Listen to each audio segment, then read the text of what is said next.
नमस्कार दोस्तों, स्वागत है आपका crack GK exam YouTube channel पे। यदि आप तैयारी कर रहे हैं UPSI, Bihar SI, MP police या यूपी टेट, सी टेट या किसी भी स्टेट की टेट परीक्षा, तो हिंदी के नोट्स आपके लिए बहुत हेल्पफुल हो सकते हैं और हो सकते हैं कि आपके आने वाले एग्ज़ाम में ये 2 से 3 क्वेश्चन आपके सही करवा दें। तो आज हम लोग डिस्कस करने वाले हैं संविधान की भाग 17 जो राजभाषा से निर्दिष्ट है, और ये क्वेश्चन हमेशा किसी न किसी एग्ज़ाम में 2 या 3 प्रश्नों के रूप में बन के आती है। आइए हम लोग देखते हैं यूपीएसआई के पुराने पेपरों में किस तरीके से प्रश्न बने हैं इससे। जैसे यहाँ पर देखिए, भारतीय संविधान की 8वीं अनुसूची में कितनी भाषाएं हैं। ये 2021 का पेपर है, 1 दिसंबर को होने वाला। आंसर है 22। भारतीय संविधान में राजभाषा का प्रावधान किस भाग में है? 17, 22 नवंबर 2021 में। भारतीय संविधान के उच्चतम न्यायालय और उच्च न्यायालयों में कार्यवाहिकाओं में प्रयुक्त भाषा के संबंध में उल्लेख अनुच्छेद 348 में है, 29 नवंबर 2021 को पेपर में आया हुआ है।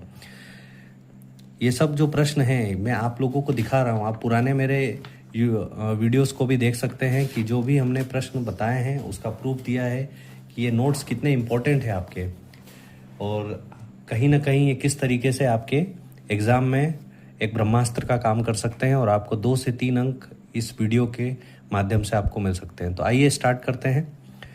भाग 17 राजभाषा, और बाकी अन्य वीडियो के लिए आप लोग इसी यूट्यूब चैनल पे आप वीडियो सेक्शन में जाके, और मैं इसका प्लेलिस्ट बना दूंगा, आप उसमें जुड़ के आप हिंदी के नोट्स का फ़ायदा उठा सकते हैं। और ये नोट्स आपको हमारे टेलीग्राम चैनल से भी मिल सकता है जिसका नाम है क्रैक जीके एग्ज़ाम ऑफिशियल्स के नाम से है। आप उसमें जुड़ के आप इस पीडीएफ नोट्स का फ़ायदा उठा सकते हैं फ्री ऑफ कॉस्ट। तो आइए हम लोग इसकी चर्चा करते हैं। भाग 17 राजभाषा से जुड़ा हुआ है। इसके अध्याय 1 में संघ की भाषा कही गई है, और ये कहाँ से स्टार्ट है? अनुच्छेद 343 से, जिसमें संघ की राजभाषा के बारे में वर्णन दिया गया है। अनुच्छेद 344 में राजभाषा के संबंध में आयोग और संसद की समिति के बारे में कहा गया है। अध्याय 2 प्रादेशिक भाषाएं, अनुच्छेद 345 का अध्याय 1 में संघ की भाषा है, अध्याय 2 में प्रादेशिक भाषाएं हैं। अनुच्छेद 345 में राज्य की भाषा और राजभाषाएं। प्रश्न इस तरीके से आ सकता है कि किस अनुच्छेद में राज्य की भाषा या राजभाषाओं के बारे में वर्णन किया गया है, तो आपका उत्तर होगा अनुच्छेद 345। अनुच्छेद 346 एक राज्य और दूसरे राज्य के बीच या किसी राज्य और संघ के बीच के पदात्री की भाषा क्या होगी? पत्रादि की भाषा क्या होगी? राजभाषा। तो अनुच्छेद 346 में इसका वर्णन है। अनुच्छेद 347 में किसी राज्य की जनसंख्या किसी अनुभाग द्वारा बोली गई जाने वाली भाषा के संबंध में कहा, इसका वर्णन है अनुच्छेद 347 में। अध्याय 3 में जो ये प्रश्न आपका बना हुआ है कि भारतीय संविधान, यहाँ पे आप देख सकते हैं, भारतीय संविधान में उच्चतम न्यायालय उच्च न्यायालयों की कार्यवाही में प्रयुक्त भाषा के संबंध में उल्लेख कहाँ दिया गया है? तो अनुच्छेद 348 में। देखिए इसका उत्तर, अनुच्छेद 348 में सुप्रीम कोर्ट और हाई कोर्ट की और संसद में प्रयोग की जाने वाली भाषा का वर्णन किया गया है। अनुच्छेद 349 में भाषा से संबंधित कुछ विधियां अधिनियमित करने की प्रक्रिया के बारे में कहा गया है। अध्याय 4 में विशेष निर्देश दिए गए हैं। क्या? अनुच्छेद 350 में कहा गया है व्यथा के निवारण के लिए अभ्यावेदन में प्रयोग की जाने वाली भाषा, अनुच्छेद 350। अनुच्छेद 351 में हिंदी के विकास के लिए निर्देश दिए गए हैं। यहाँ पे आप टिक कर सकते हैं, जैसे मैंने यहाँ पे रेड टिक कर रखे हैं कि कौन कौन से ये इम्पोर्टेंट है और कौन कौन से अनुच्छेद आप में आ सकते हैं।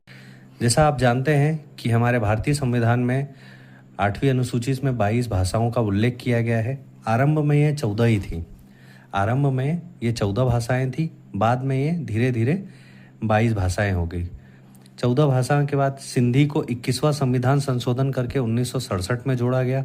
कोंकणी, मणिपुरी, नेपाली को 71वां संशोधन करके 1992 में जोड़ा गया। अब इसकी संख्या कितनी हो गई थी? 18। बोडो, डोगरी, मैथिली और संथाली को 92 संशोधन 2003 में जो हुआ उसमें करके किया गया। इस प्रकार 8वीं अनुसूची में 22 भाषाएं हैं प्रेजेंट टाइम में। तो आप लोग देखिए इस तरीके से भी प्रश्न को कर सकते हैं। 92 संविधान अधिनियम 2003 के तहत संविधान की 8वीं अनुसूची में कौन कौन सी भाषा हुई थी? तो डोगरी, मैथिली, बोडो और संथाली। बोडो, डोगरी, मैथिली, संथाली। तो आप इस यूट्यूब में पढ़ाए जाने वाले वीडियोस को देख के और इसका पीडीएफ आप टेलीग्राम से लेके अपने एग्ज़ाम में ज़्यादा से ज़्यादा स्कोर करके अपना स्थान सुनिश्चित कर सकते हैं। और यदि आपको इस वीडियो में दिखाए जाने वाले कंटेंट और वीडियोस अच्छे लगते हैं तो इस चैनल को सब्सक्राइब करें, लाइक करें और अपने दोस्तों के साथ शेयर करें ताकि वो लोग भी इसका लाभ ले पाएँ। और हमारे चैनल से आप लोग जुड़े रहें ताकि इसी तरीके के मैं आपको हिंदी, पॉलिटी की और जैसे पॉलिटी और जो संविधान से जुड़े हुए प्रश्न हैं, जो मेरे नोट्स हैं, वो भी आपको इसी तरह आपको टेलीग्राम के द्वारा आपको मिलते जाएंगे और वीडियो आपको यूट्यूब चैनल पे मिलते जाएगा। तो जुड़े रहें, तब तक के लिए नमस्कार, जय हिंद।